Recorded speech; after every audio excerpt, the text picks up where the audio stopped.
welcome to Gamecock Pod Live. For the next 3 to 4 years, I'll be committed to the University of Gamecock. This is Rogers again to the 25, 20, 15, 10. Rogers scores! Jackie Bradley Jr. delivered for the Gamecocks. Lost it up, looking for Kelly. Touchdown! Can you believe it? And South Carolina is sending shockwaves through the SEC. Frederick plays it in at the buzzer. That's a win! Unbelievable! I don't believe it! And now, live from Studio 54 of the Gamecock Pod Studios, here's the Cockfather himself, Keith Alsep.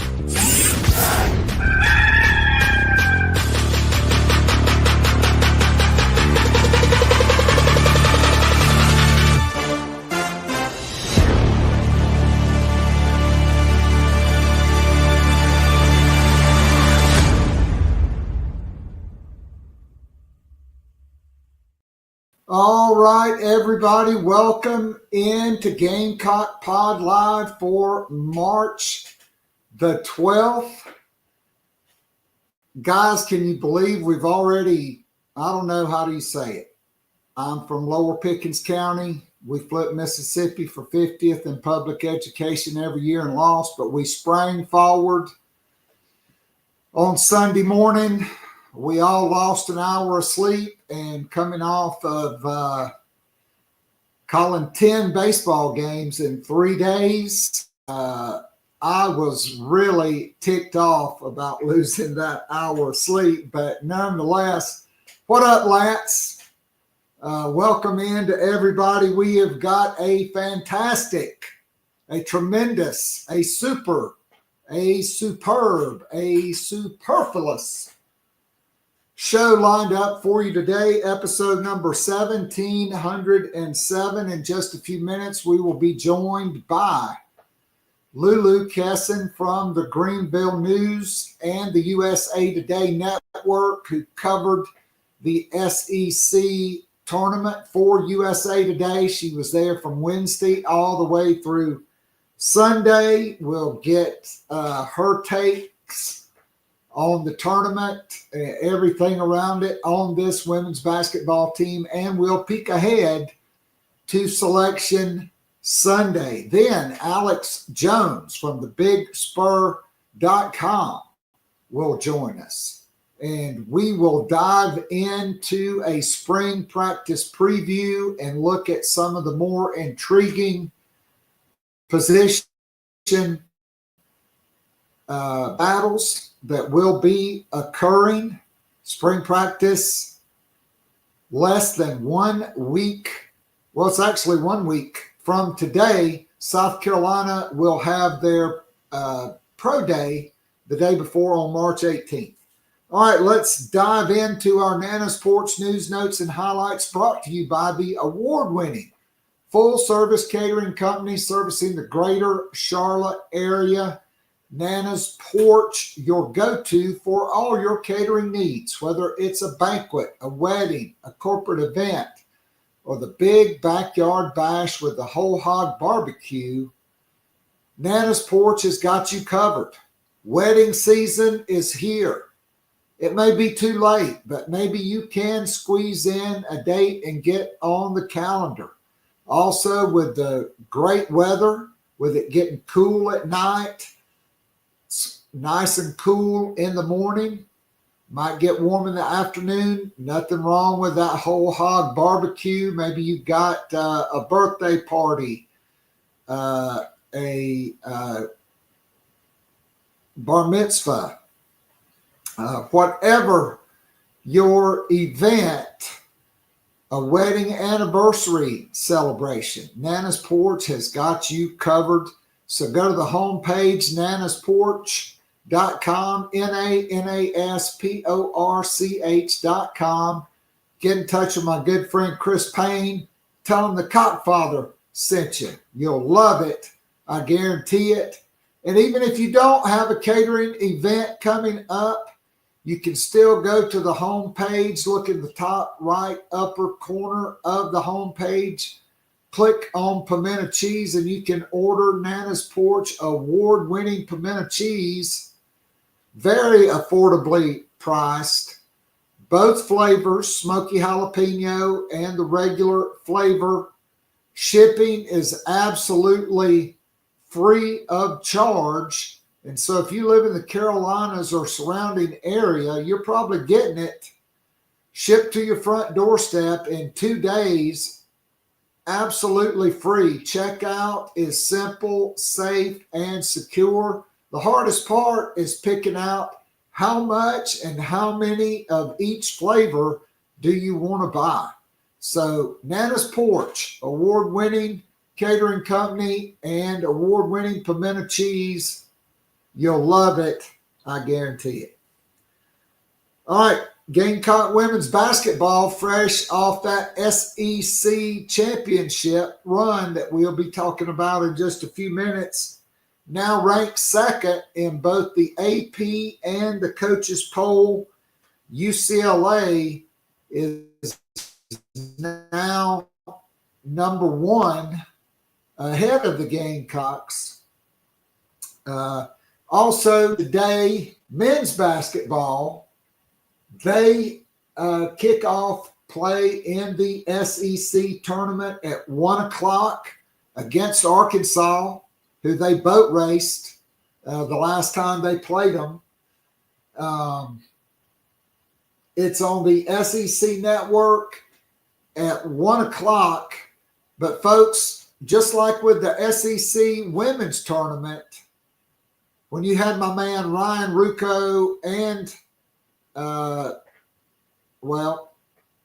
the former Connecticut All-American calling the women's tournament, the SEC draws the A team from ESPN as Dan Schulman and Jay Billis will be there, and then Jess Sims on the sidelines.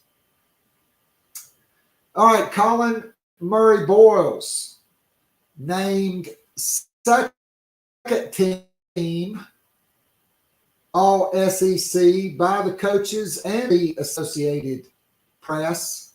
He becomes the 24th AP All SEC honoree in school history. He averaged 16.7 points, 8.1 rebounds, 2.4 assists, 1.5 steals, and 1.4 blocks per game. He led his team in points, rebounds, steals, and blocks, and second on the team in assists, just 6 behind point guard Jamari Thomas. He started all 31 regular season games, scoring in double figures in 27 games. So congratulations to Colin Murray Boyles.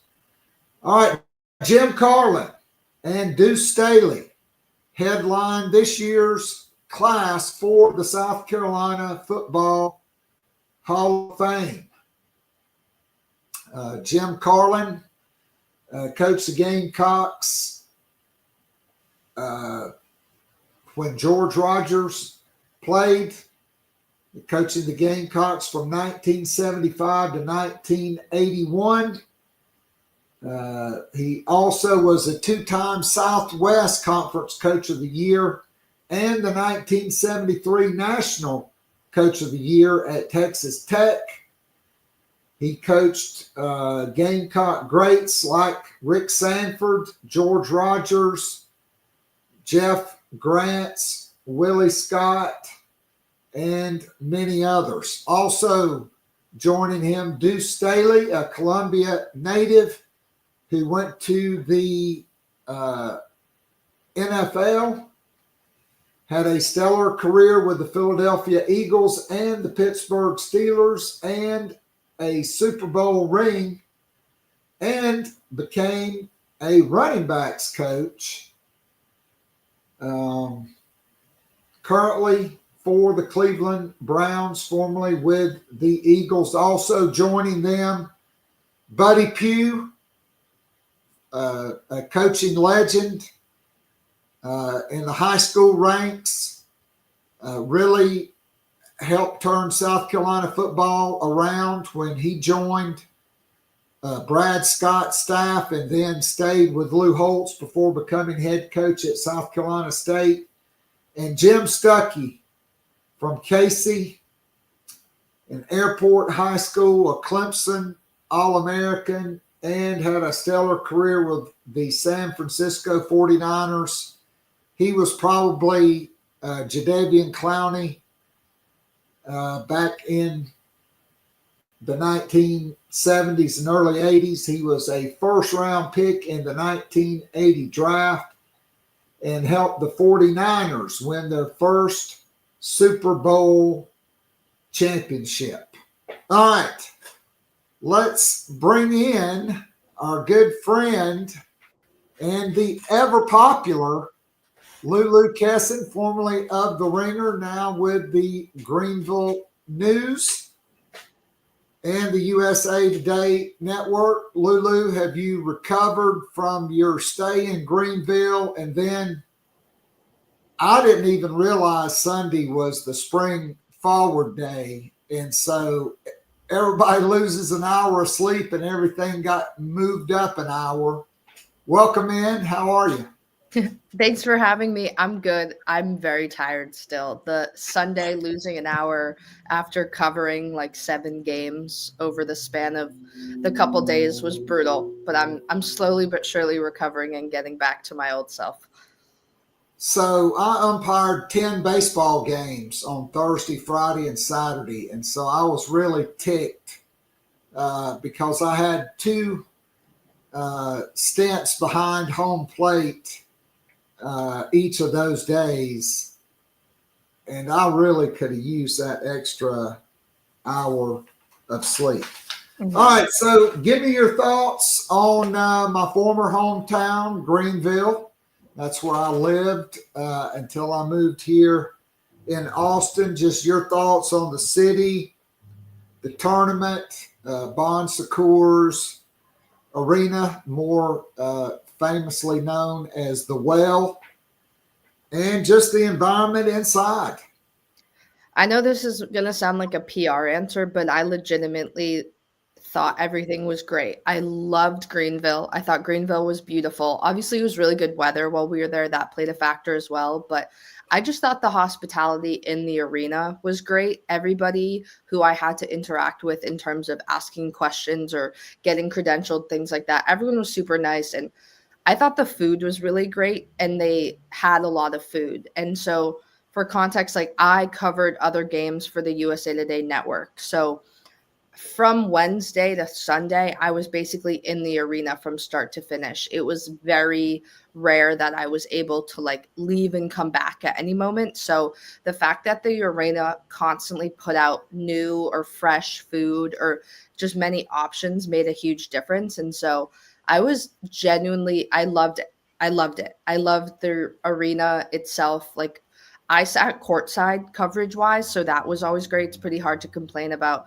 an arena when you're able to sit so close up. So I know a lot of people are kind of sort of, complaining a little bit about the series now with Southern Cal and how it'll be played in Bon Secours instead of CLA and things like that. That's another thing. But I personally thought the arena was great. It was beautiful. Definitely would go back time and time again. So coming off of that, we'll segue into that right after the Gamecocks win the SEC tournament. I think Monday afternoon they announced the real SC matchup for the next 2 years. So they're going to play next year in November, and it won't be at Southern Cal's arena. It'll be where the Lakers play. Mm-hmm. Okay, I know it's not the FedEx Forum anymore. They got a new place. I forgot the name of it. So even though it will be in LA, essentially the LA surrounding area is about the size of the state of South Carolina. So Greenville to Columbia, that'll be just, well, according to Vic Schaefer, you play in Greenville at South Carolina's court, and it's a South Carolina home game. So I guess both teams are going to get what they asked for. So your thoughts just on the matchup, and clearly Dawn Staley never shies away from playing anybody. Yeah, so I love it. Obviously, Juju times Malaysia is just going to be cinema, in my opinion. I'm interested to see what this USC team does in the tournament. I've had a lot of fun watching them this year. Obviously, with no more Pac-12, just this year in general, with some of those teams has been a little wonky. So either way, I'm very excited. I think exactly like you said, it's huge that Dawn does not shy away with these lineups. And to think that it's Southern Cal, and then I believe a week later, that's when they go to Vegas, and it's like Duke, UCLA, Texas, and I'm forgetting the other team. So again, Dawn likes the strength of schedule argument, and I see why. It's because she schedules really great basketball in the off season, and I think she knows, or in the preseason and non-conference play. Sorry. But I'm really impressed with the schedule for next year so far, and I think it's going to be great. I mean, honestly, I think for her, it's any place, anytime you pick it. Let's go. Yeah. I mean, I think that's her. I just think that's her approach, because for her, it's all about getting her team ready for March. She knew she was playing a challenging schedule. They did it. The Gamecocks finished 30-3, 15-1 in the SEC regular season champs, a share with Texas, and the tournament champs. But other than the third quarter against Vanderbilt, just 3 games and 3 completely dominant performances. South Carolina led Vanderbilt on Friday at halftime by 25. They did get a little shaky there, but then they end the game on a 16-0 run to win by 21 points, 84-63. Oklahoma, the number 10 ranked team in the country, really a non-competitive game after the first 4 minutes, 93-75. And then you get to Championship Sunday, and for the second time in 3 games, South Carolina beats Texas by 17 or more, winning 64-45 with just a dominant second quarter. Lulu, I mean, somewhere in the back of my mind, that third quarter against Vanderbilt was still hanging there a little bit. But the game was essentially over at halftime, and in that second quarter, just like all tournament long, 15-0 and a 19-2 run that just took the Longhorns completely out of it. What was it like? Yeah, kind of exactly like you said. I think Tessa Johnson at the end of the first quarter hit 2 free throws, and at that point it was only like 12-8, and then everything changed in the second quarter. And I mean, Booker didn't even score until 1:50 left in the first half. Like, Bree had her number especially early, and I think disrupted her to no end.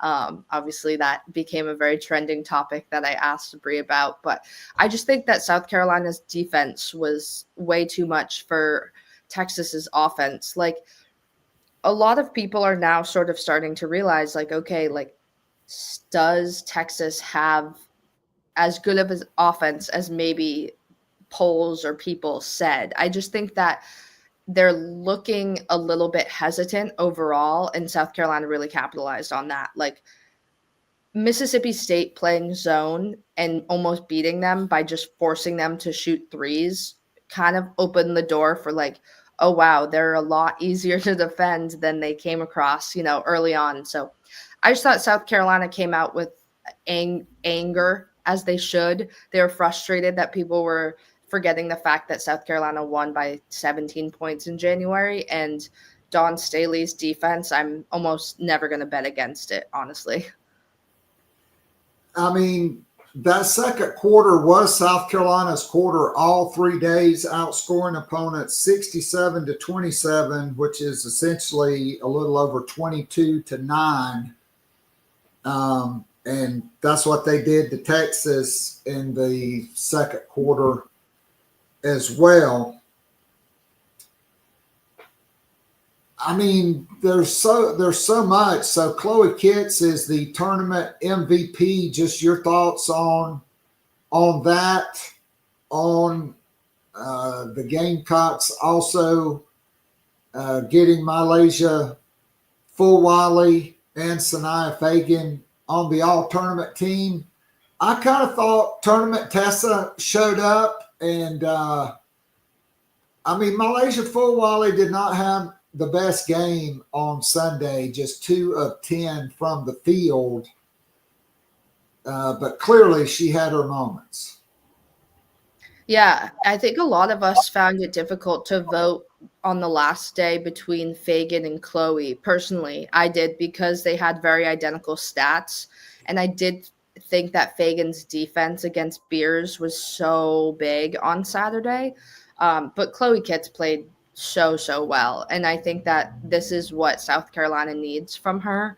Honestly, this is what South Carolina needs from all 3 or all 4. Like, I think this isn't me saying that these are the best 4 players, but I think the most impactful and kind of most influential players are Chloe, Tessa, Fulwiley, and Fagan, because I think when they go, everyone else goes. I think Joyce is so consistent that win or lose, she's going to show up or dominate. Whereas, like, when those 4 are on, I think South Carolina collectively as a unit feeds off of their energy so well. And I think that was a huge factor when Chloe was having her career day, is that everybody wanted to continue with the almost just like the good vibes that Chloe was giving out. I mean, she looked like she was having fun.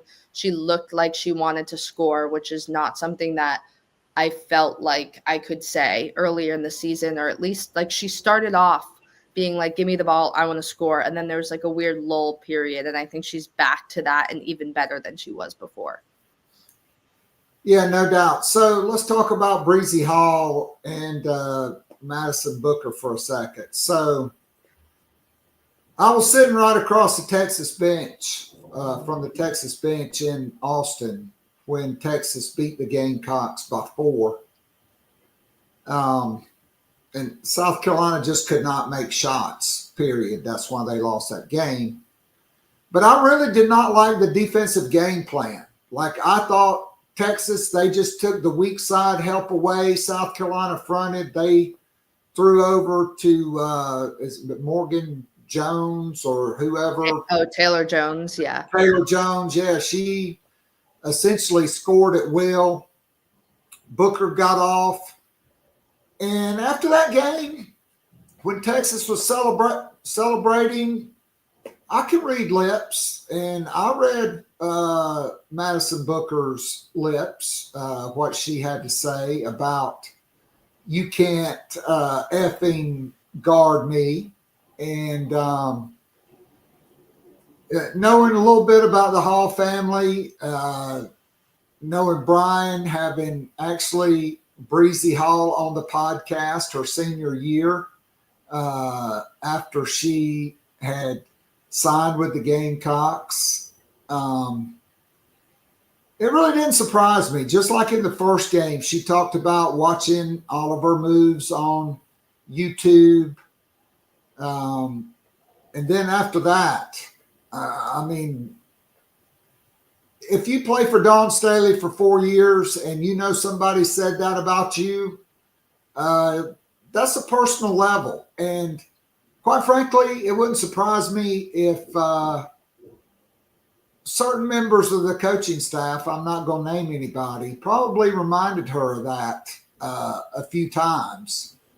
And I just thought she was dominant. And I loved playing off Rory Harmon because, like I said, I thought South Carolina in the last game, they could have played behind Texas post players and doubled from the top, from the weak side. They could have kept mixing it up because they can't and are not a three-point shooting team. They're just not.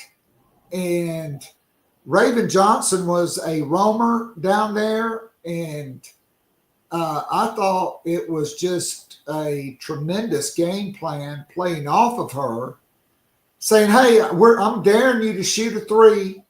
She did hit mid-range shots. That's okay. But South Carolina really choked down on Texas post players and on Madison Booker getting an automatic double team when she drove into the lane. Yeah, and it wasn't just Breezy. Everybody kind of contributed on defense there. But my thoughts on the whole that situation is that one, I love trash talk. I love that Booker said that. I'm going to be real. Like, I love that Booker felt that in the moment. And I'm sure at times Breezy has said an equivalent. I'm sure anyone on South Carolina has said an equivalent. Like, that's part of the game. And so what I specifically got from Breezy in response to that is that she said, I have to use that as my motivation. And I'm saying this because I'm seeing a lot of people kind of like reply on Twitter clowning Breezy, and they're like, wow, this really was her Super Bowl. Like, but I'm like, what player wouldn't use that as motivation? Bree was very she complimented Booker. She said she's a great player, nothing but love for her. What she was doing wasn't taking that so personally where it was overboard.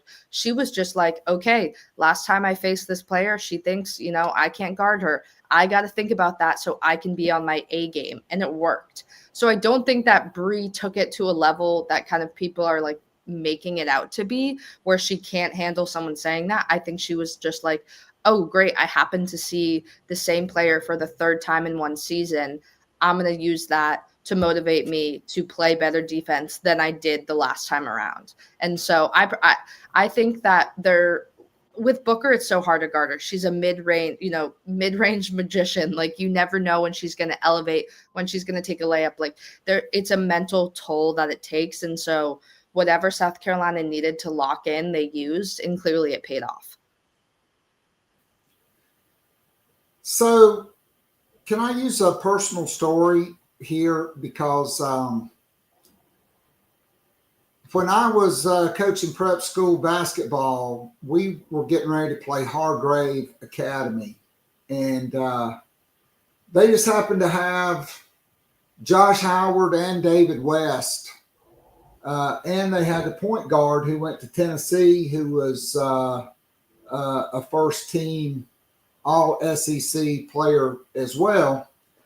And I had a kid from Norfolk, Virginia named Terry Gray, who was actually, when he was a ninth grader, the highest-rated player in Virginia, and he had like multiple knee injuries.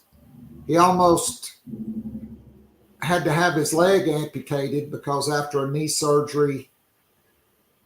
Well, long story short, we're getting ready to play Hargrave. He went up there for a tryout. They wouldn't even give him a scholarship. And so I was in his ear all week about how I don't know what in the hell we're going to do because they got David West. You went up there for a tryout. They wouldn't even consider you. I mean, we're in real trouble. I mean, because clearly Hargrave didn't think you were good enough. Man, I got in his ear. He dominated David West. He threw one shot out of bounds. It hit the wall so hard, it crashed back into the student section and hit somebody in the head. He pinned one at the top of the glass. And, well, he was surrounded by multiple Eastern European three-point shooters, and we ran Hargrave off the floor so much that I looked down the bench at Kevin Keats, and I said, bro, you need to stop pressing because we're going to run you out of here. And we beat them by almost 20, and Terry Gray, he outplayed David West, who had a long successful career in the NBA. All right, so I also wanted to mention this before we talk about Sunday and what's coming. The Gamecocks got a commitment from ESPN's number 4 ranked player. And unfortunately for Kim Mulkey and my man at Kenny Brooks at Kentucky, they got another McDonald's All-American. Agat McKeer, 6'1", played point guard. I don't know how you get from, well, she left North Dakota, and I know why. Went to Toronto, played her senior year at Montverde Academy, but really, there are 4 difference makers, according to all the pundits in this class, and she is one of them. And I also love Isla McDowell, who signed with the Gamecocks early from in the Houston area, who's a 6'2" guard. And so I think that's bad news for the rest of the SEC. And guess what? The transfer portal hadn't opened up either. Your thoughts on the latest acquisition for Dawn Staley in getting a top 4 player in Agat McKeer? I think both McKeer and McDowell are fantastic. Obviously, I think the biggest thing when Staley gets players that are so good coming in, she's one of the few coaches, in my opinion, that I don't hold my breath about, because I think she's proven that she's one of the greatest coaches to develop players. And you see with Joyce and even Maddie McDaniel this year, like, freshmen are going to play to some regard. And I think that next year, especially, actually losing some fundamental pieces of her offense and defense, like whoever she has is going to play. And I trust that she'll use these, top, I think 22, McDowell is 22 in ESPN's rankings, like these top 25 players and recruits really well.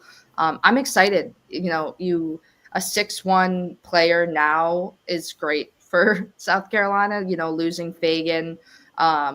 Next year, losing Breezy. I mean, I know she's not necessarily a post, but it'll be interesting to see kind of how the transfer portal plays out for South Carolina.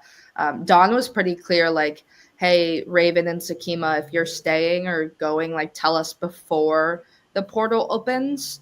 So I think, my kind of answer also depends on that a little bit, because that will influence how Staley attacks the portal overall.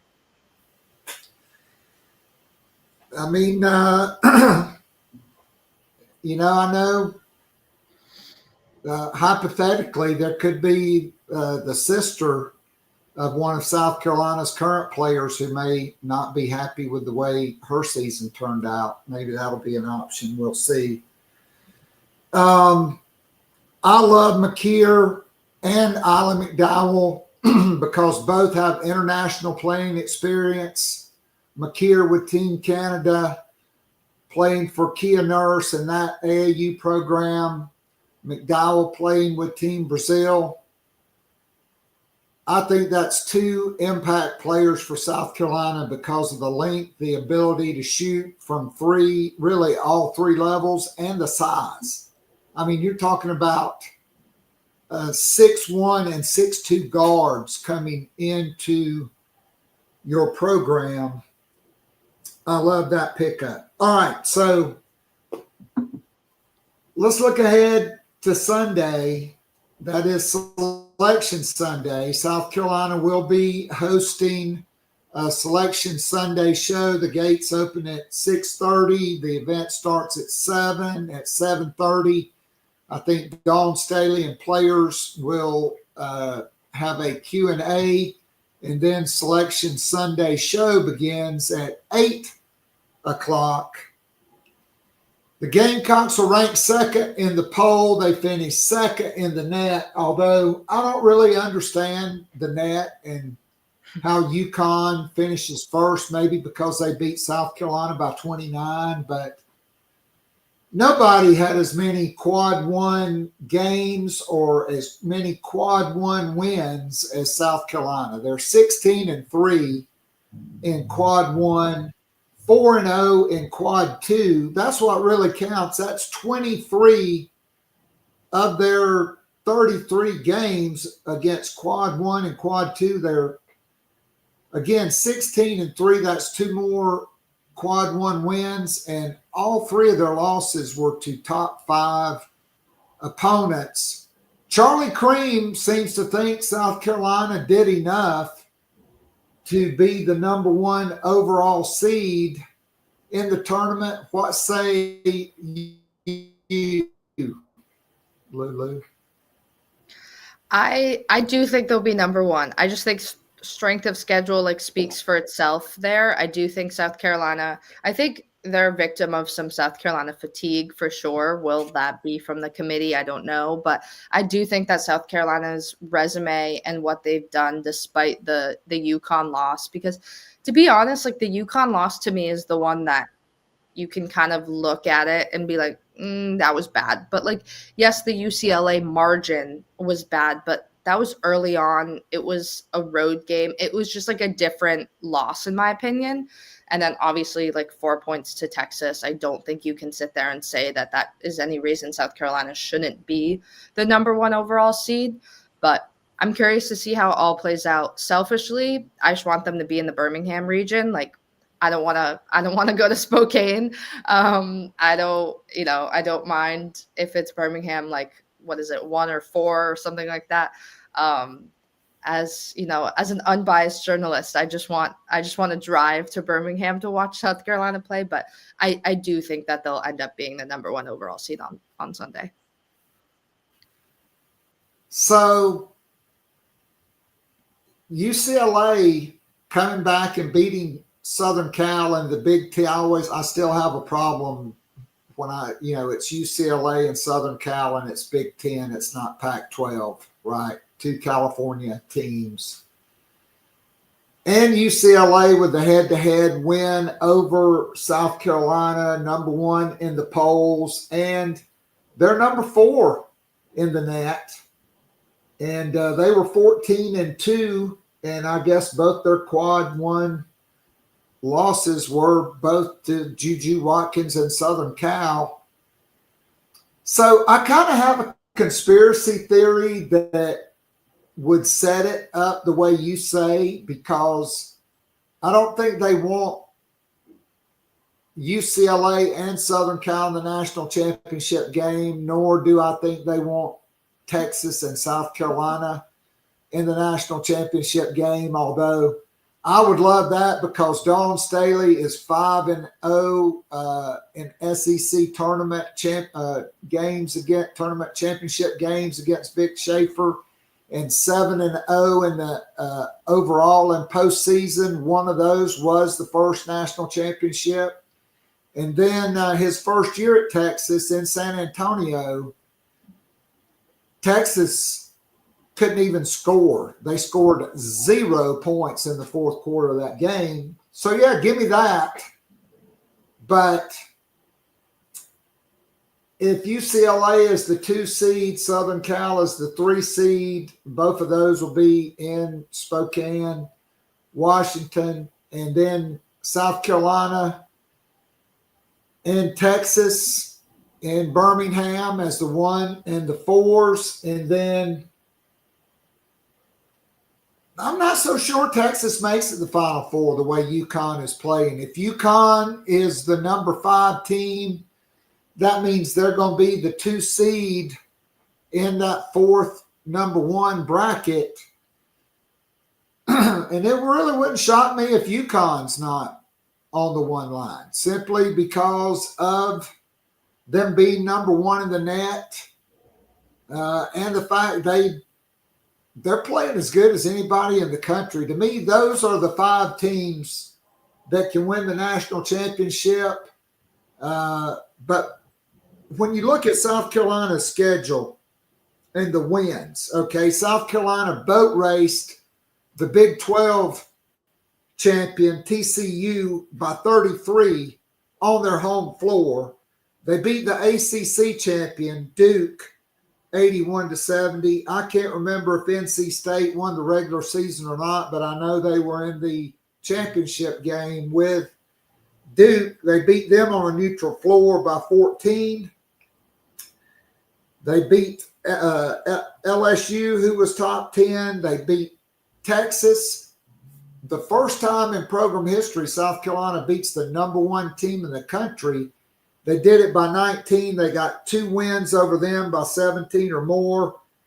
Oklahoma by 41 and 18. Kentucky, the number 13 team, and then at Tennessee, at Alabama, and at Ole Miss, wins there, all top 25 teams. To be nobody's wins are as good as South Carolina's. I agree. And I'm not going to name any names, but I will say people after the Texas-South Carolina game in the press room were like, Texas smells like an Elite Eight loss. It was just sort of like, do they have the mental strength and the offense to go through a tough tournament? I think you could sort of maybe say that about some people were saying that about a UCLA. I watched the Full Court Press documentary last year, and Kiki Rice was one of the 3 athletes featured. And like, based on the behind the scenes, it would surprise me if they lost again early in the NCAA tournament. Like, I'm trying to remember. It was Elite Eight. I think they fell to LSU last year. It wasn't Final Four, but it was like around that time. So I see UCLA going further than Texas. UConn is tricky because they really don't like the Big East isn't you can't compare the competition of the Big East to a lot of what they'll face in the tournament. But at this, and to that point, they lost to Tennessee. That said, Gino, Paige, Azzy, it's hard to bet against them. Sarah Strong, obviously, it's a little bit different. So kind of to your point there, I think UConn is definitely a team that could maybe make, I guess, a deeper run than some of these other teams. But Notre Dame, Texas have kind of shown themselves to be a little bit less dependable. I don't want to say mentally weak, just less dependable when it comes to a long tournament run. So I'm going to definitely agree with that, but South Carolina also really maybe they're just bored and waiting on postseason play to get here. But there have been the inconsistencies, the lack of three-point shooting from Tahina Paopao. She's not nearly the same from 3 as she was last year. And sometimes you just don't know what you're going to get with this team. But now it is tournament time. Georgia Tech could be a little tricky in that if they're the second round opponent. But South Carolina is going to have to play Dawn Staley defense for 40 minutes for 4 games once they leave Columbia. And they're going to have to do it in the second round while they're in Columbia if they're going to make it to repeat as national champions or back to the national championship game to give themselves a chance. Can they do it? I think so. I think South Carolina, despite the inconsistencies this year, I think that they have the program, the coaching staff, the dedication, the discipline to do it, to repeat. I do think so. Am I saying that's going to happen? No doubt. No. And I know that's a cheap way of answering that question, but do I think they can? Absolutely. Did I think they could in December? No. But as of late, yes. I still think about that Ashlyn Watkins loss and what that would mean to have her in a potential rematch with a UCLA, Southern Cal, with Kiki Iriafen and others, big players. To me, that's the one thing. But South Carolina's depth, I think, is unquestioned. And, it's like coaches say, they run McDonald's All-Americans in, and you can make a case that Joyce Edwards, Malaysia Fulwiley, and Tessa Johnson are 3 of the 5 most talented players on the team, and they all come off the bench, and South Carolina has the number 1 scoring bench in the country. They outscore the starters. Yeah, I think that's huge. I think that despite the struggles against some talented post players like UCLA and potentially USC, I do think South Carolina's bench has figured out a way. It took time. I think that was part of the inconsistency. It took time to figure out how to win without walk-ins, and I guess it only matters what happens in the tournament in some ways, but I do think they're starting to figure things out at the right time. Lulu, I can't thank you enough for being with us today. I think you are the best in the business covering this beat, and hopefully you will not be like a lot and be one and done, because we enjoy having you on, and hopefully we'll be able to catch up maybe in between rounds of what will be another Final Four, and South Carolina becoming the first repeat national champion in over, well, I guess in a decade since UConn did it. So get some rest, recover. The team's got a few days off, which I think will be good for them. And we'll see what happens on Sunday. Awesome. Thank you for the kind words. That means a lot. Thank you for having me as always, and go Celtics.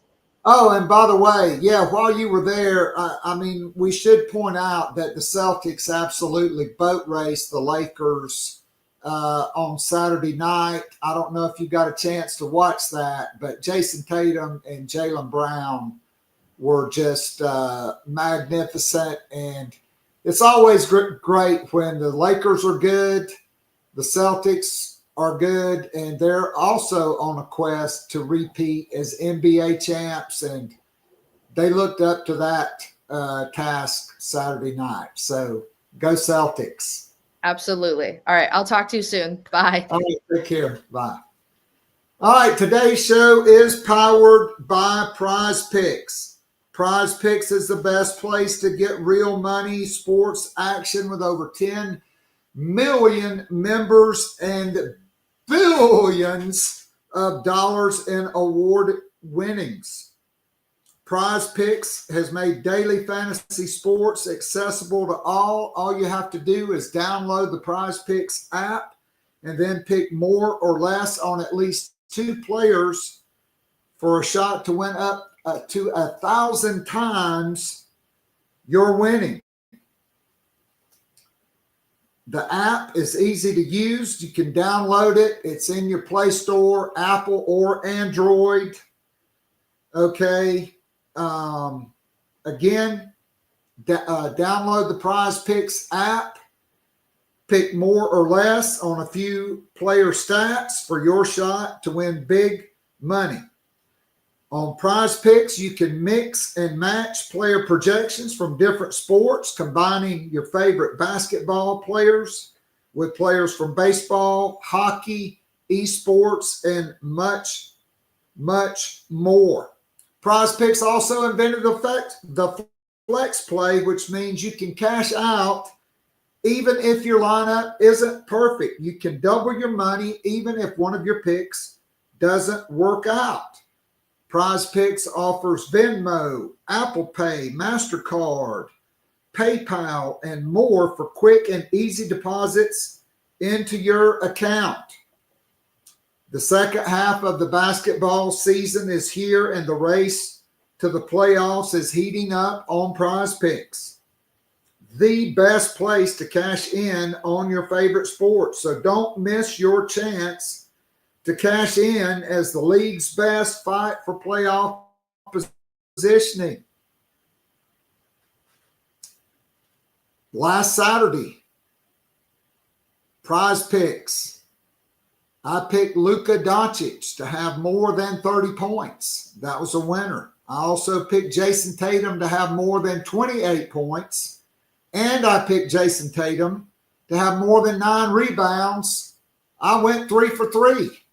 That was a big win. So this week, you think Shai Gilgeous-Alexander's going to go for more than 30 against the Celtics? You think Giannis is going to go for more than 35, cook up hot takes with your friends and win real money this basketball season when you and your crew run your game on Prize Picks. So download the app today. Use the code Gamecocks to get $50 instantly after you play your first $5 lineup. Okay, download the app today. Don't wait. Use the code Gamecocks. Get $50 instantly with your first $5 play, and you don't even have to win to get the $50 into your account. Prize Picks. Run your game. All right, let's bring in now the pride of Hampton County, Alex Jones, the only Alex Jones that will ever appear on this program. That is for sure. Alex, how you doing, my friend? Doing good. Good to be back with you.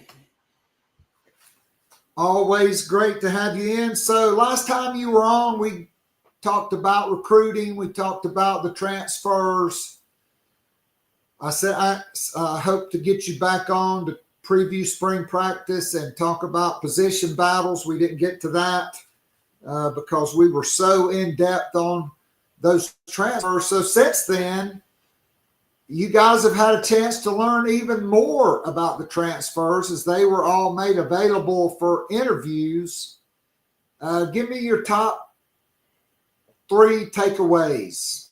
And if you need to use 4, use 4, but just 3 or 4 guys that really stood out and physically, from a physical appearance standpoint, and their thoughts on being at South Carolina now, as we are now 1 week away from spring practice getting underway.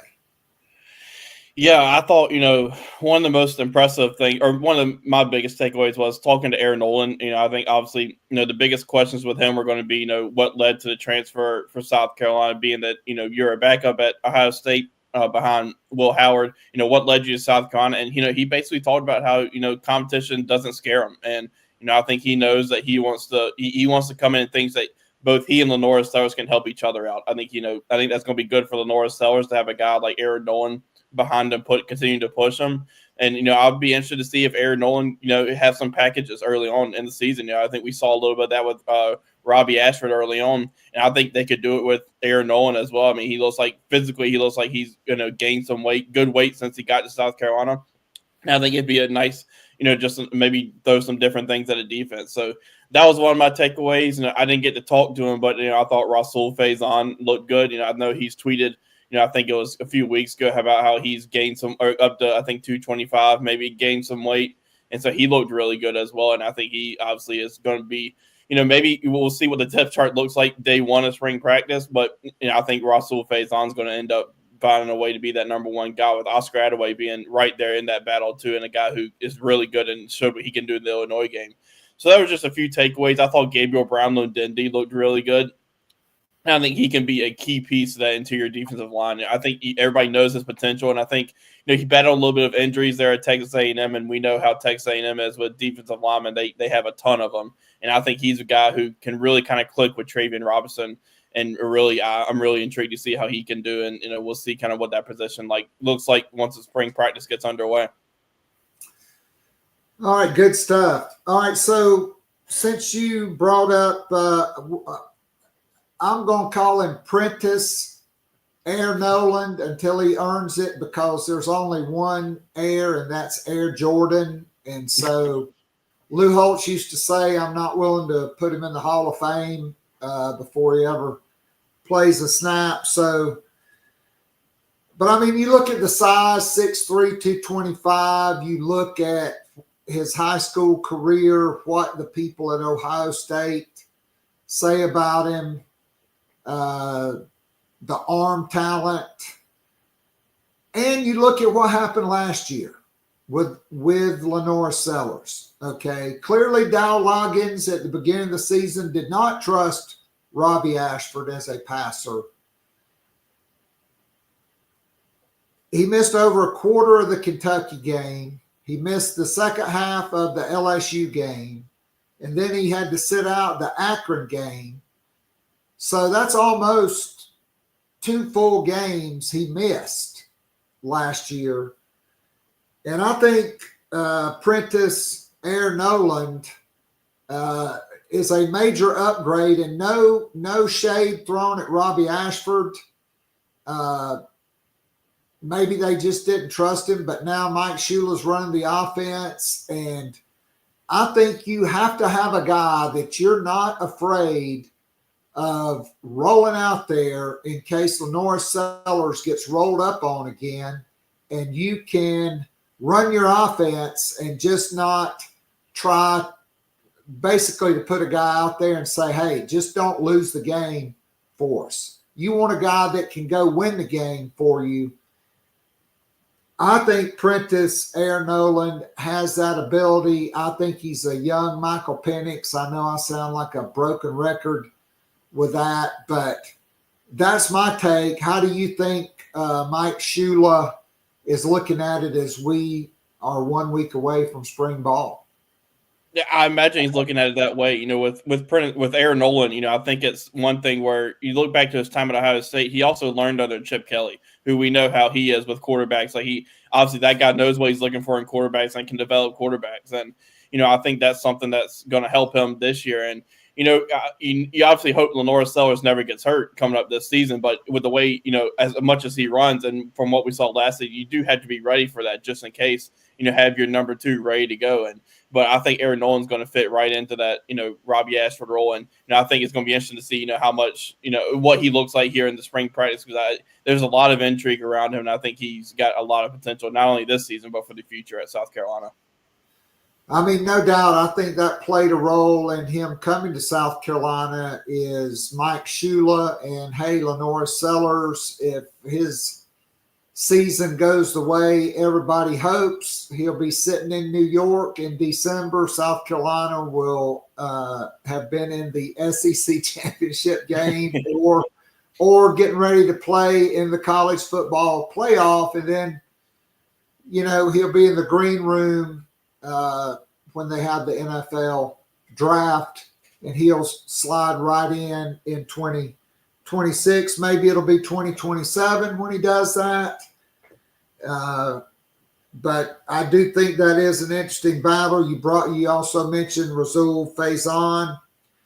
Look, I really like Oscar Attaway a lot, but to me, he's kind of like Kenny Miles. Like, he's capable of being the starter, but Kenny Miles wasn't Marcus Lattimore, and Oscar Attaway is certainly not going to be Rocket Sanders, who I thought put on a tremendous display at the NFL Combine and probably will at South Carolina's Pro Day. But then again, I don't think you can replace Rocket Sanders. I don't think there's anybody on that roster.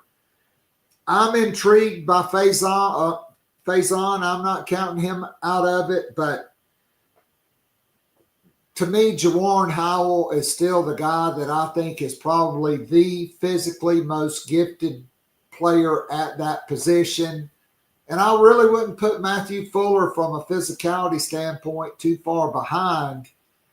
I really think this, not many people are talking about it, but to me, this is really an intriguing battle that will probably go all the way into the season, because let's face it, your second or third or even fourth running back in the SEC may have to start games because of how physical the league is.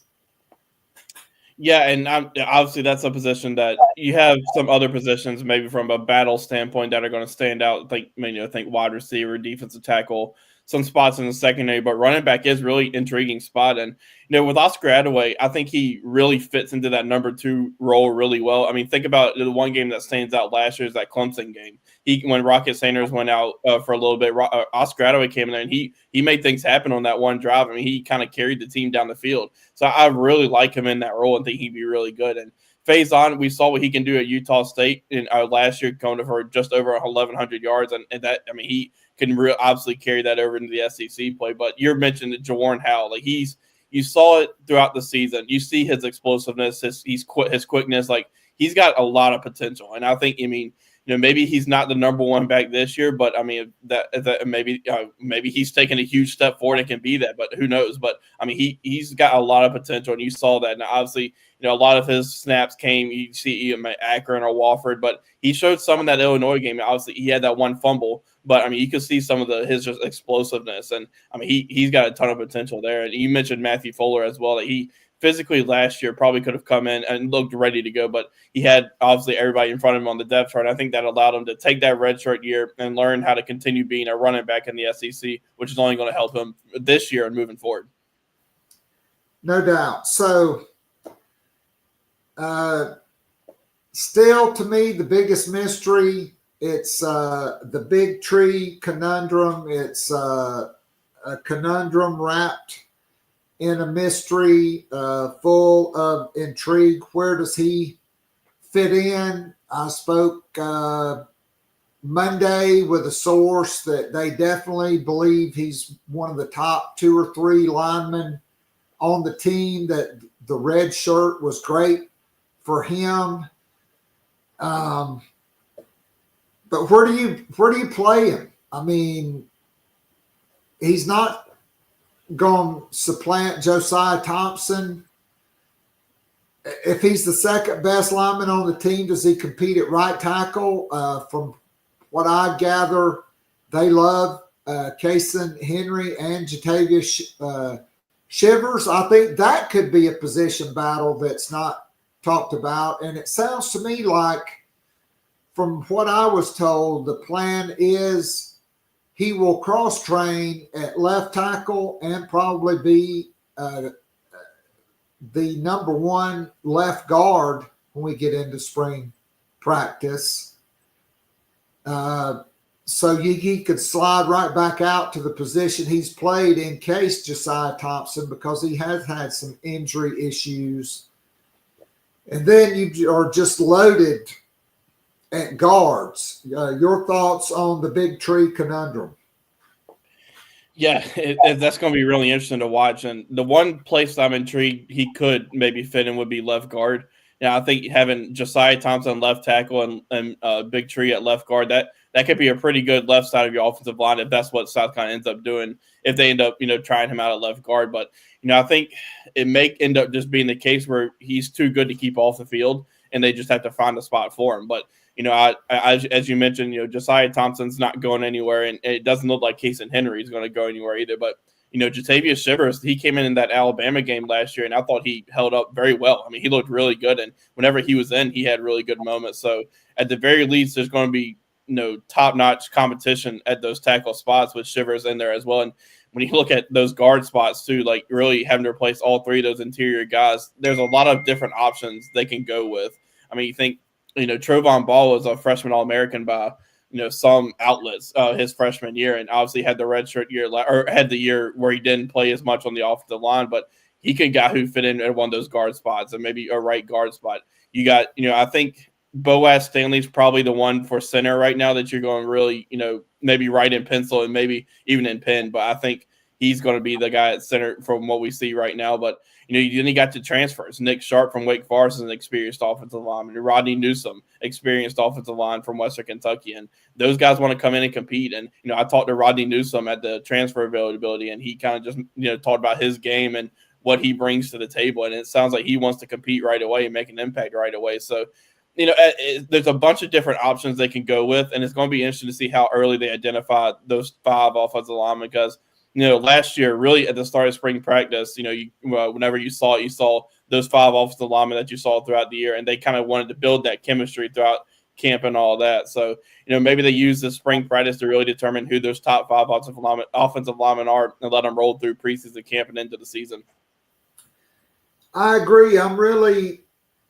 From everything I've heard and been told about Boaz Stanley, he's a natural center. He's very athletic. He may be the most athletic guy South Carolina's had at the center spot since Alan Knott, who under Sean Elliott's previous stint, he could snap the ball and pull. That's how athletic he was. I think Stanley is like that, but he's about 30 pounds heavier than Allen Knott. And so it will not surprise me if, he takes that job and runs with it.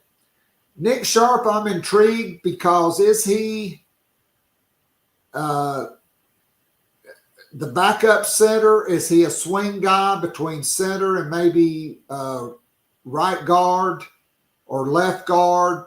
Where does Marquis Anderson fit in? Could he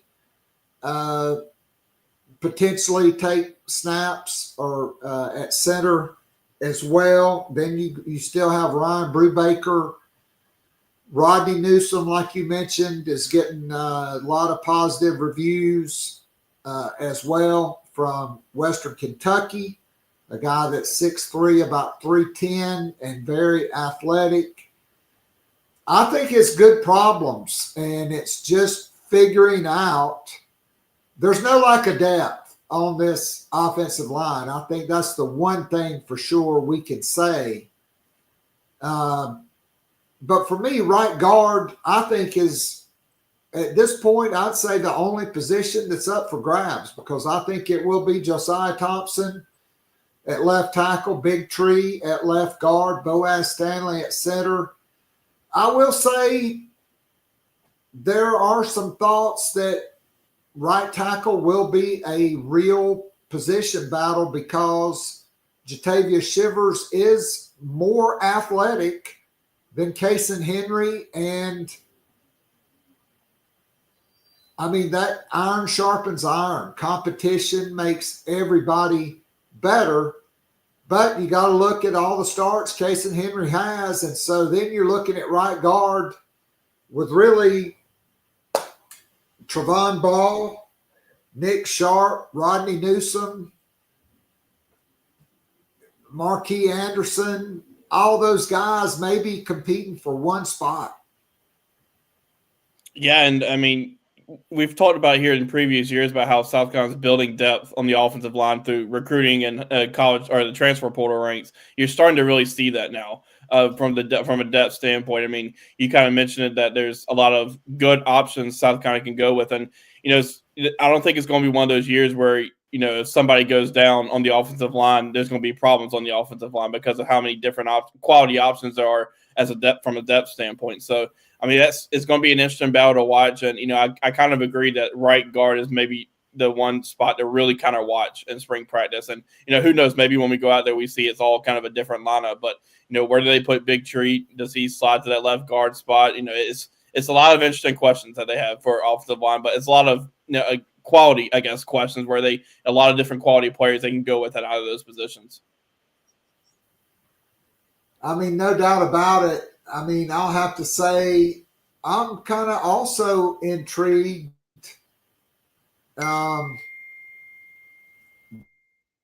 by South Carolina's younger players there. You got Cam Pringle, you got Blake Franks, and then this year, Demola Adjadon, and my man from Gaffney, coming in. Adjadon, I think, could be, outside of Josiah Thompson, the most athletic offensive lineman on the roster, but the luxury is he's going to redshirt because he's behind all those guys, and he's still kind of raw as a player. He moved to the States, didn't start playing football until 9th grade. Really intrigued to see what those guys look like just from a physical standpoint, just because of the fact that they're not going to have to play. But these are all guys that were big-time recruits. Yeah, it's just continue to build in depth for the future at that position. And you saw it, this past season, you mentioned Cam Pringle and Blake Franks. I mean, those guys use that, redshirt year to continue learning position and continue improving their bodies. Like, Cam Pringle looks great right now and looks like he's obviously got a bright future at South Carolina. And it's just there's a lot of bodies in that room that Lonnie Teasley's built, and they've done a really good job of building that room to not let what happened. What was that 2 years ago on the offensive line where injuries just kind of derailed not only the offensive line but that offensive performance, and just kind of looks like that they've kind of built the room to where that's not going to happen again. No doubt. So wide receiver, everybody wants to talk about it. But I'll say this. With Nicholas Harbor focusing on football, with the return of Mazio Bennett, Jared Brown, and a healthy Vandrevis Jacobs, who didn't come in until the summer, so he really didn't do anything until fall camp. Look, those are 4 guys that are capable of being the top 4 wide receivers on the team, but you throw in 5 freshmen for spring practice, Malik Clark, Brian Rowe, Jordan Gidron, who reclassified and enrolled early and is 17. I don't think anybody's talking about that. I don't think that's ever been done before. And certainly I'm not, discounting Jaden Sellers because of the fact that he happened to have a great connection as a player with South Carolina starting quarterback, and it's his big brother and Lex Cyrus, who is probably, other than Nick Harbor, the fastest player on the team. This is going to be a very intense battle. And then Donovan Murph, who may be, when it's all said and done, better than everybody in this freshman class, he comes in the summer. Yeah, that's, wide receiver and probably defensive tackle are the 2 positions that are going to have the most attention in spring practice. And, Nick Harbor not having the indoor track season, I think that's huge for his development. You start, middle to last or later in the season last year, you started to see the light come on for him at wide receiver. He started to look like a true wide receiver. And, we see what he has from an intangible standpoint. I mean, he's a freak. I mean, Bruce Feldman's had him on number 1 past 2 years on his freak list. And now the light just seems to be coming on. I think that's a credit to his work ethic and a credit to Mike Fury for continuing to bring him along. He's got the potential for it. And I think that's one big storylines of spring practice is, can he take that big next step to be a number 1 wide receiver for South Carolina? And that'd be huge if he can. But got guys like Jared Brown, who, when he was healthy last year, showed his potential. Mazio Bennett had a pretty good freshman season as well. And Dre Jacobs, had a pretty good start to the season. I think he battled some injuries kind of later in the year, but he's a guy who you saw his explosiveness as well. But then it's going to be the freshmen. All eyes are really going to be on those freshmen to see, what can they do? How much can they help South Carolina early on? Can, Malik Clark be a guy who's expected to be in the rotation and help? Can a guy like Lex Cyrus, Brian Rowe, who as athletic as maybe as anybody on the team for what he can do, can he be ready to go from the start? And then obviously, we'll see what happens with the spring portal window. I think that what they see in spring practice will kind of judge on that. Like, I wouldn't be surprised even if, they see a lot from the freshmen or those returning guys that they try to add one more in the portal anyway, just to have another veteran in that room. All right, so I got to ask again, what is Shane Beamer thinking? You went into last year with a place kicker who had never attempted a field goal in a game, okay? Yes, you signed a guy who's not coming in until the summer, Max Kelly, highly rated, a big guy, kind of reminds me of a Ryan Suckup, right, who's a bigger kicker, not like the thicker kicker at Missouri, but a big athletic guy. Okay, Peyton Argent, and a guy that has spent most of his career as a backup punter to Kai Kroger. Those are the only other guys. Is Shane Beamer seriously going to go into another year with an opportunity to make the college football playoff with a guy that's never kicked a field goal in a game? Please tell me, Alex, South Carolina is going to target and acquire an experienced place kicker in the spring portal window. I have to imagine that they're going to, because I mean, as you mentioned, Max Kelly's got all the potential in the world, but maybe he's ready to come in and kick right away. But it's just coming in and kicking from the high school ranks to coming in and kicking in front of 80,000 people when you're tied with 3 seconds to go against Alabama or tied or looking to tie the game. Like, that's a lot for a freshman to do, and maybe he's ready to go. But I mean, they obviously did not add one in the portal window, this past portal window. We'll see what happens in the spring portal window, but that may be a little bit of a topic that's not getting discussed about enough because obviously it's a key position, but we'll see what they do in the spring portal window because I have to imagine they're looking to see what they can find. Yeah, I mean, hypothetically, if there happened to be a South Carolina native who played his high school ball in South Carolina, that maybe they could – I mean, look, tampering is really not even a thing now. There's no rules. To me, I would pay the right place kicker more than I would pay the right defensive tackle to get him to come to South Carolina, because in the Southeastern Conference, the margin for victory, it's razor thin. We saw it last year, the LSU game, the Alabama game, okay, other games all across the conference and all across the country, but particularly in the SEC, sometimes these games come down, even the bowl game, okay, the guy claims a chip shot, a layup field goal right before the half, and so then that impacts the game late in the fourth quarter where you're having to go for it on fourth down instead of kick a field goal and take the lead. Yeah, it's an important position. And, I mean, we've seen how important as some of the kickers have come through South Carolina and how important they were. Parker White, Elliott Fry, or Ryan Suckup, you mentioned. It's a key position and can win or lose you games.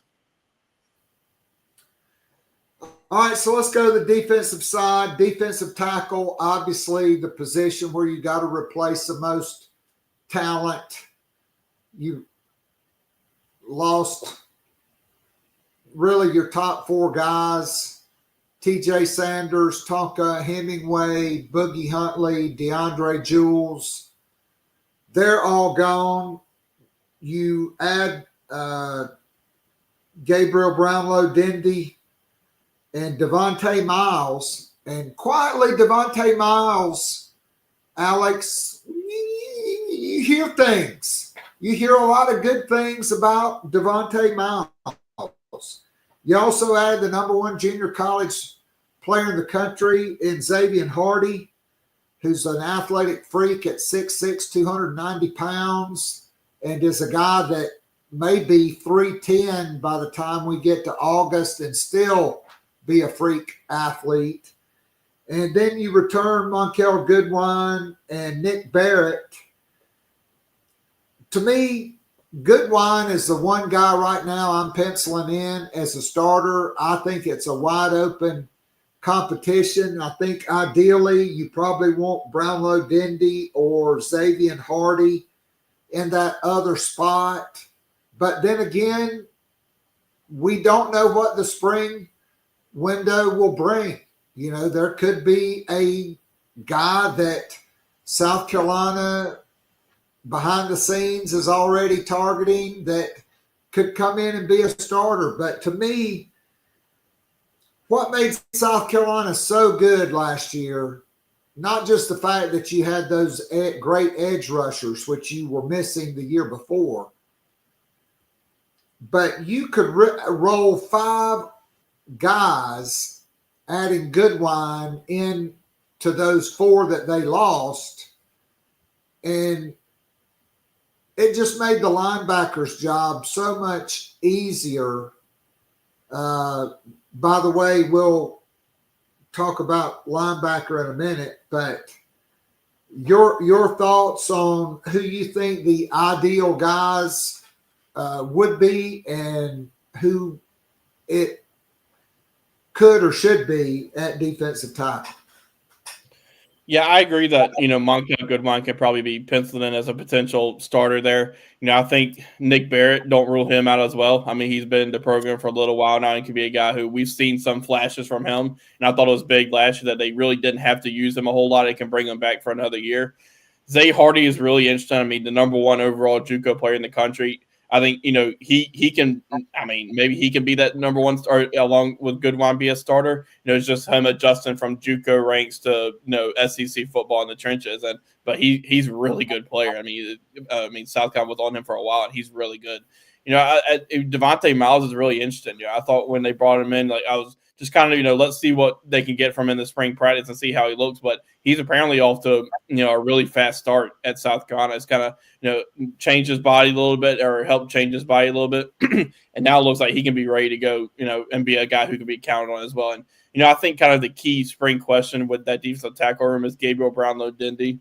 How ready is he? Is he ready to take that big next step of his game? Because if he is, that's huge for South Carolina, not only from if he's ready to be a number one starter type guy, but from a depth standpoint, because you mentioned just how important depth was in that room last year. It's just there's a lot of intriguing questions with that room, and obviously, we'll see spring portal window what happens, but there's a lot of guys in that room that, I think Travian Robinson can get a lot out of. And obviously you still got Caleb Williams as well, a guy who physically looks awesome, ready to go potentially as a freshman. But, I think with him, can he take that big step and be able to just maybe not start right away in the SEC, but give them something every game. And, that'd be a big, huge point for them if Travian Robinson can get that.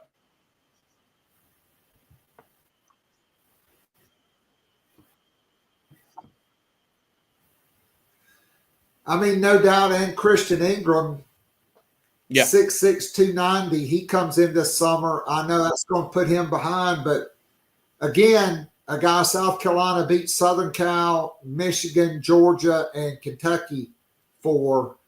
I think his upside is tremendous. Hopefully you can redshirt him because you are aggressive in the portal.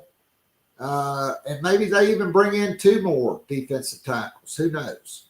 So we know about Dylan Stewart. He's the only guy at South Carolina that probably got held as much as Jadeveon Clowney did last year, and he still made sacks. He probably would have had double-digit sacks if he had not been held as much as he was. But it's really about who's starting opposite him. Obviously, Brian Thomas Jr., you hear a lot of really great things from other players from inside the building. You got JT Gear coming back. He's healthy. You got Dez Umeozulu. You got Wendell Gregory, who I would not sleep on. But a guy I love and a guy that you continue to hear great things about, Jaylen Brown, the Missouri transfer from Alabama, 6'6", 265. And just oozing the talent, the potential, just oozing out of that guy.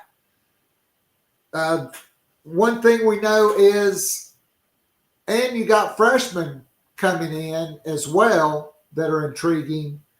But with all these guys, Dylan Stewart, Brian Thomas Jr., JT Gear, Jaylen Brown, Dez Umeozulu, and Wendell Gregory, you're probably going to redshirt those guys. But what a luxury to have the quality depth South Carolina has at that edge spot. Yeah, and that's one question, too, for that defense is who's going to start opposite of Dylan Stewart. And JT Gear's one not to sleep on as well. I mean, I think you saw what they liked about him. I think he maybe started the first game of the season last year against Old Dominion.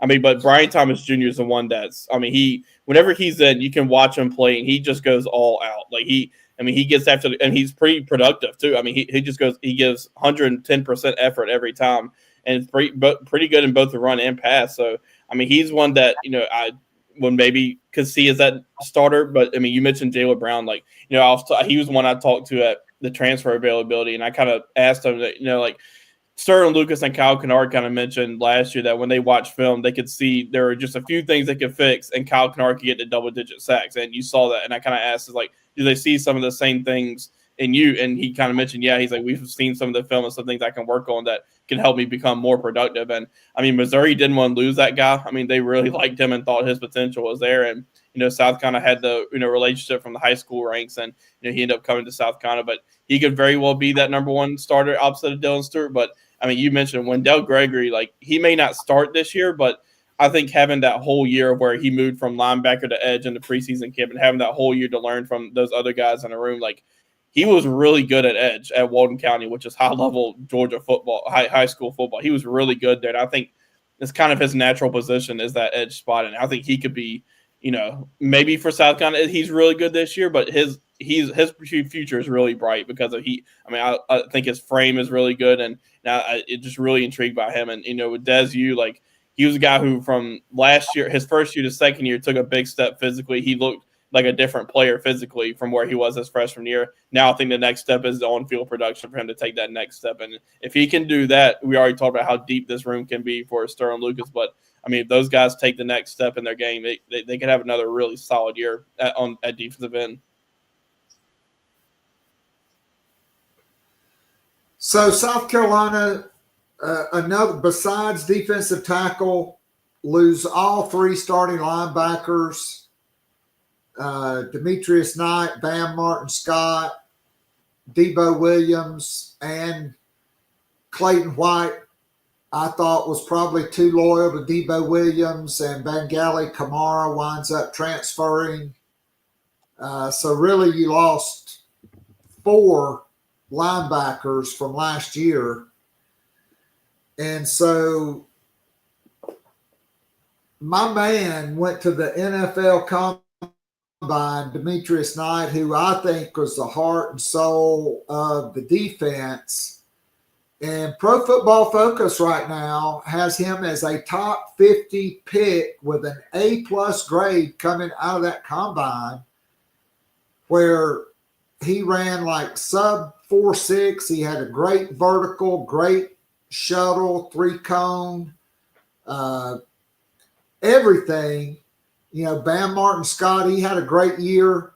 Debo Williams will get his chance. I always thought he played hard, but he made a lot of tackles, but he missed a lot of tackles too, unfortunately.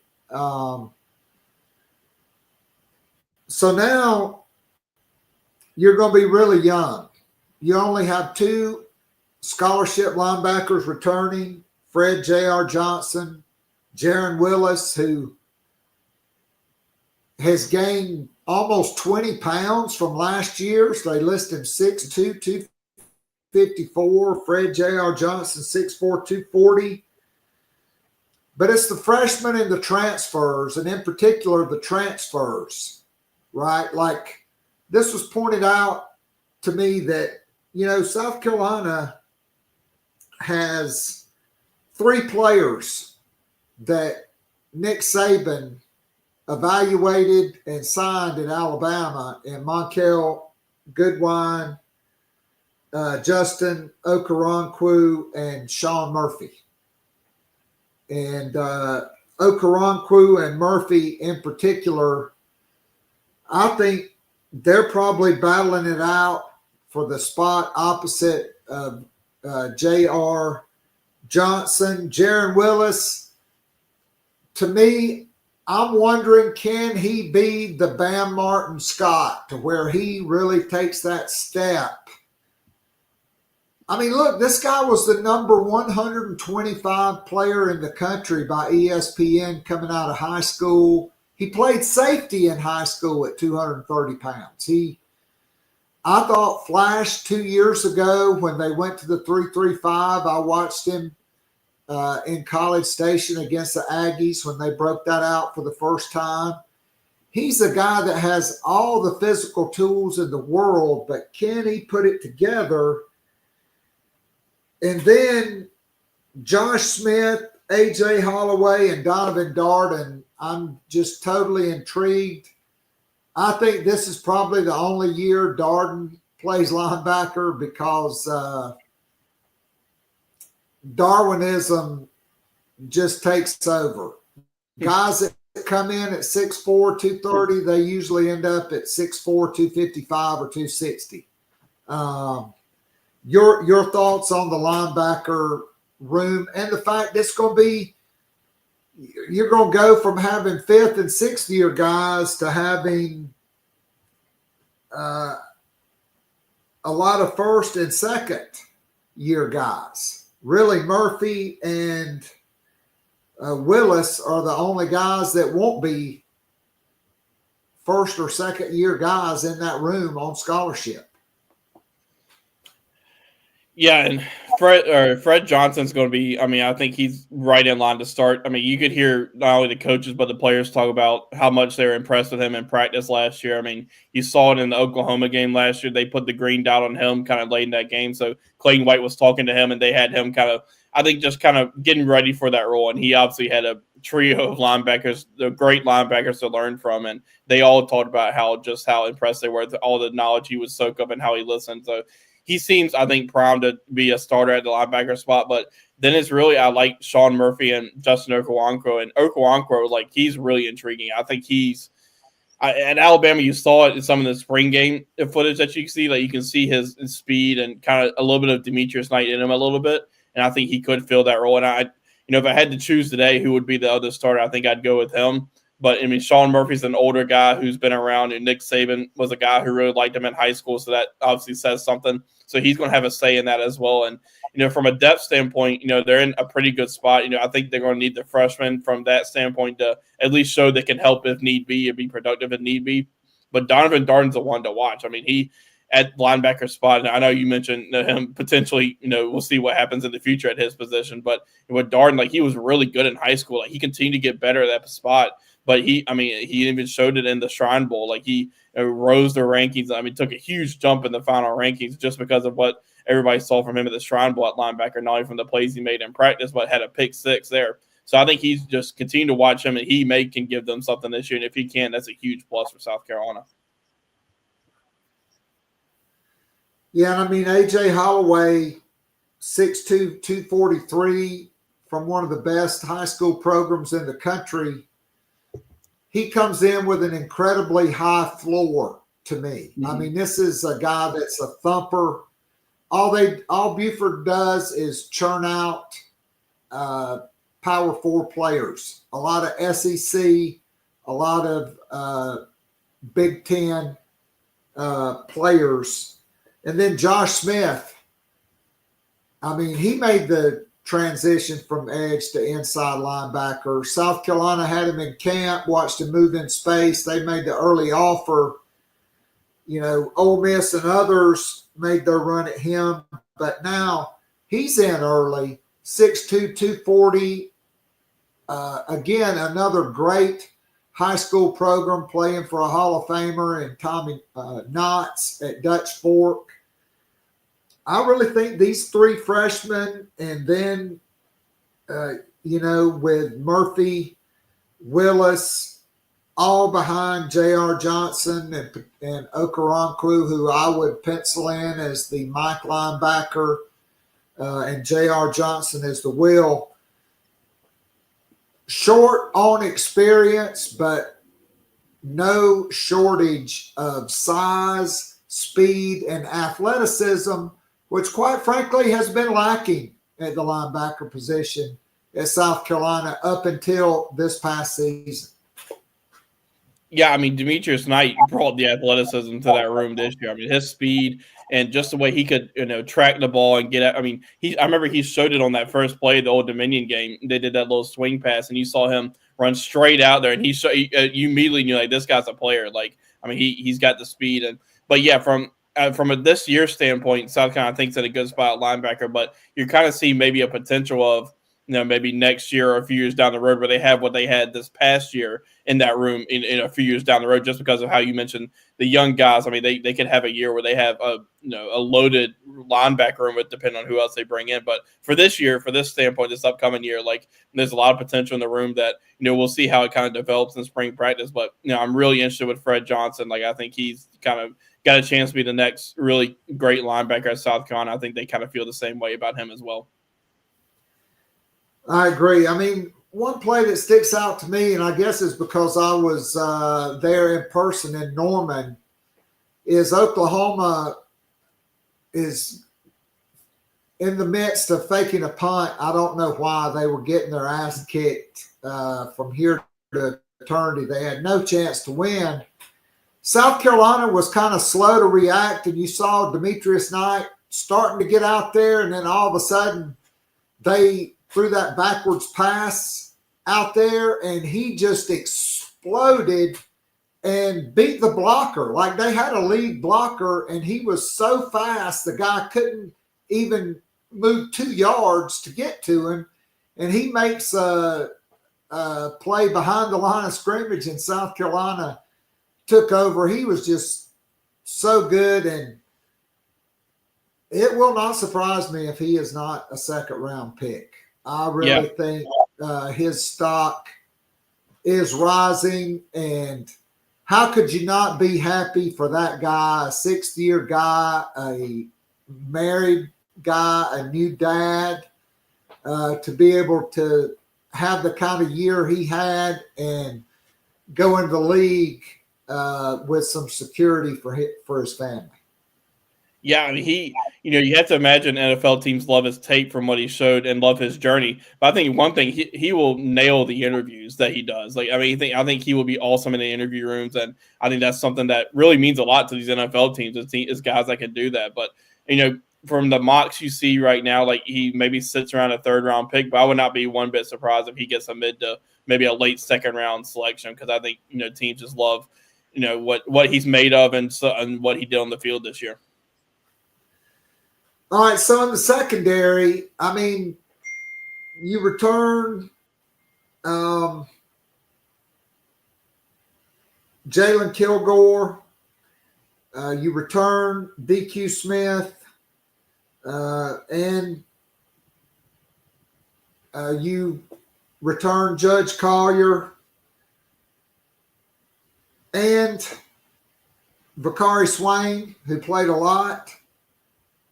Those are 4 guys that are going to be starting somewhere. Who's the 5th guy? They say, well, we're keeping Kilgore at nickel. But what if the 5th best guy is Brandon Cisse or Jalewis Solomon? I mean, do they contemplate moving Solomon to safety? If he's not a starter. I mean, to me, I want Jalen Kilgore at free safety because I think that's a natural position. I know he's, he had 5 interceptions from the nickel position, so you probably don't want to move him. But I think this year, the 5 most talented players, 3 of them are going to be cornerbacks, because I think with Brandon Cisse, Jalewis Solomon, Bakari Swain, Judge Collier, all of those guys are pretty damn good. It's a great problem to have.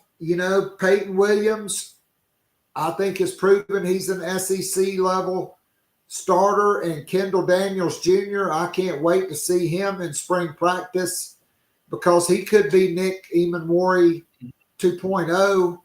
And Jazavian Currents, who will be at South Point this year, is in that same mold. I think there's – and Jaquel Hallman, who's probably one of the most athletic guys on the team, they're going to start him at nickel. And I didn't even mention Kelvin Hunter. I mean, this is a loaded secondary. How's it all going to shake out? Yeah, I think it all depends on that nickel spot, what they decide to do there. Yeah, the thing with the Jalen Kilgore is, you mentioned how he was so good there at that spot this year, and we also know what he can do at safety. But I think if they move Jalen Kilgore to safety, I think they have to find somebody that can play up to his level at the nickel spot. If they don't, they just keep him there and see what they can do at safety, because you have some guys there at that safety spot. You mentioned Peyton Williams. I really like him, and he comes in every time he comes in, he seems like he makes plays. And don't forget about David Busey as well. I mean, that guy, you saw it on kickoff team this year. He'll come up and hit you, and he's physical. Now it's just now depends on if he's ready to be a starting safety. But I mean, there's kind of the same discussion we had with the offensive line. There's a lot of different quality options they can go with, and a lot of different depth. I mean, Kelvin Hunter's a guy. He came in every time he was in. He made plays. I mean, I think 3 tackles. I can't remember. I think it was the Walford game, and maybe it was a limited snaps, but he made plays on just about every time he was in there. Jalul Salomon's really interested. Is he best at that corner spot, or is he best at nickel?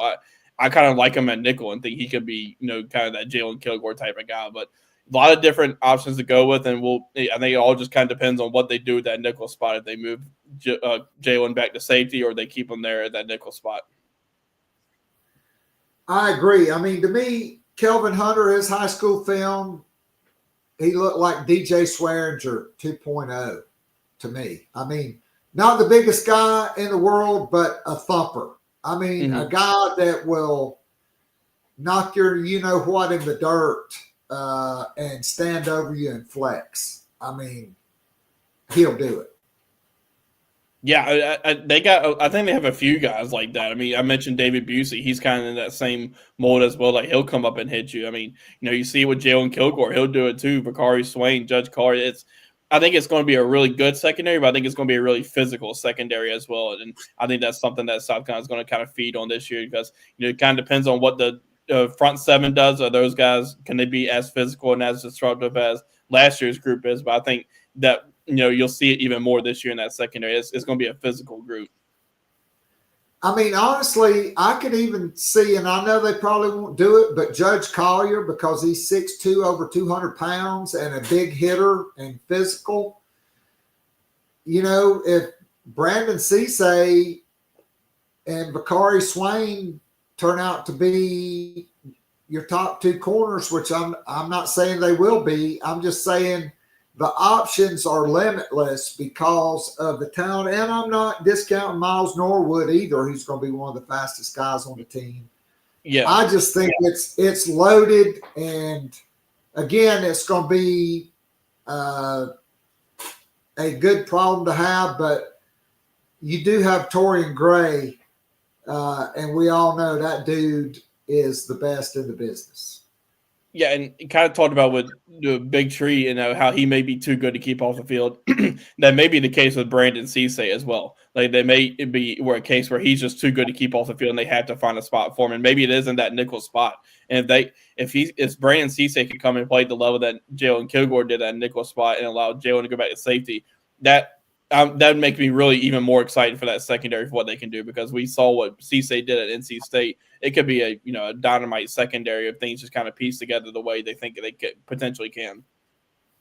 I mean, that's what I'm thinking, because I think Jalen Kilgore, quite frankly, may be just as talented as Nick Emanwari as a free safety. Maybe even a little better because of the ball skills, not taking anything away from Emanwari, who was a freak at the NFL Combine. I mean, vertical 43 inches, which was an inch and a half more than anybody else at any position, not just as a safety. But Kilgore was a prolific wide receiver in high school, as was Bakari Swain. Elite ball skills. We saw it right before the half against Alabama, sealing the Missouri game with that pick. And nobody's talking about DQ Smith. That dude just keeps his head down and brings his lunch pail and chops wood every day. He's going to be in that lineup. A lot of experience and a lot of talent. And, Alex, we've taken a lot of time breaking it down, and I can't thank you enough for doing that today. I mean, I think we all know Mason Love's going to be the punter. He's got big shoes to fill, figuratively and literally. And that's another guy, Kai Kroger, who I think will have a long career in the National Football League as a punter. He blew the NFL scouts away in the specialist day up there. And I'm intrigued to see how high he could go in the draft. Yeah, he kind of had maybe a little bit of a resurgent year this past year. Like he had in 2023 had a pretty good year from a punter standpoint. But then this year, I think under Joe DeCamillis, I think those two really connected and they took off. And I think Pete Lembo really helped develop Kai Kroger from where he was from the start. And then really this year he just took off again. I had a bounce back year in a sense, and I think he's got a long career in the NFL just because it seems like he can. His hang time, I think, on the punt is something that's really going to stand out to NFL teams, and he's another one that I think will do good in the interview room as well when they talk to him. So I agree. I think he's got a good chance to have a long career in the NFL. So there was the rumor going around that one of his punts at the combine hang time was 5.4 seconds. Jeez, unbelievable. And yeah. Alex, you did an unbelievable job today breaking it down. I can't wait for spring football to get here. South Carolina has so many returning players, so many talented young players, another great transfer portal class, which is filled with younger players this time around, not just one and done guys. Honestly, I don't know if Faison, I think he's probably a one and done. Maybe not because of JUCO. Nick Sharp, I think he could apply for a medical hardship. All of these guys and some of these guys you're going to have for 3 years. And, hopefully you have them for 3 years. They don't transfer out, but it's going to be a very interesting spring and high expectations for Shane Beamer and on the shoulders of Lenora Sellers as well after a dynamic redshirt freshman campaign. I can't wait for it to get started. Yes, there's going to be a lot of eyes on South Carolina in spring practice and the offseason and preseason camp. You have to imagine they're going to be top 15 in most of these preseason polls that you see come out, maybe even a little bit higher. We'll see. But it should be a lot of fun, and it's hard to believe spring practice is already a week away, but it's here. It is, and spring games, it appears, are going the way of the dinosaur. They may become extinct, but not this year, not in Columbia. And so Friday Night Lights, April 19th, the spring game. I think that'll be good. A lot of recruiting action going on. One news note I failed to mention was that from Hale McGranahan, former four-star quarterback commit Landon Duckworth, 6'3", 190 out of Alabama, has scheduled his official visit to South Carolina for June the 6th. But he's going to Georgia the week before, and then FSU and Ole Miss the weekends after South Carolina. He's really the guy I want. No shade on Brady Smigel. He's still got to make his unofficial visit, but you got Lenora Sellers. You got Prentice Air Noland. Even Cutter Woods is a guy that is an athletic quarterback. And Landon Duckworth was at one point the number one dual threat quarterback. I think they've done away with that now. They just rank quarterbacks. He's ranked the number 6 quarterback in the country and the number 47 player overall, regardless of position, in the 24/7 Sports composite. Man, it'd be great to get him back in the boat, because I really think in today's college football, you got to have a quarterback that is not a statue and not just okay as an athlete, but a guy that is a potential game breaker as an athlete. Yeah, and just because he decommitted from South Carolina this summer doesn't mean. I mean, we've seen the interest has really stayed high between both sides. It's been mutual, really interest, and he's stayed in contact with South Carolina. Now that he's scheduled an official visit, I think you're kind of seeing which 4 schools are really high on his radar. And I think South Carolina's got a shot. We'll see. They're going to have to battle off some of these schools. Like, keep an eye on Georgia, or really keep an eye on all 3 of these official visits, but keep an eye on Georgia, who's still going after Jared Curtis too, and we'll see what happens there. And then obviously I think there's a connection with Gus Malzahn, who's now the FSU OC, and then Landon Duckworth, and then Ole Miss. I mean, they recruit quarterbacks really, really well to Lane Kiffin, so that's going to be a battle, just like a lot of these recruiting battles at South Carolina's done. But that one's going to be a pretty intense battle coming down the stretch.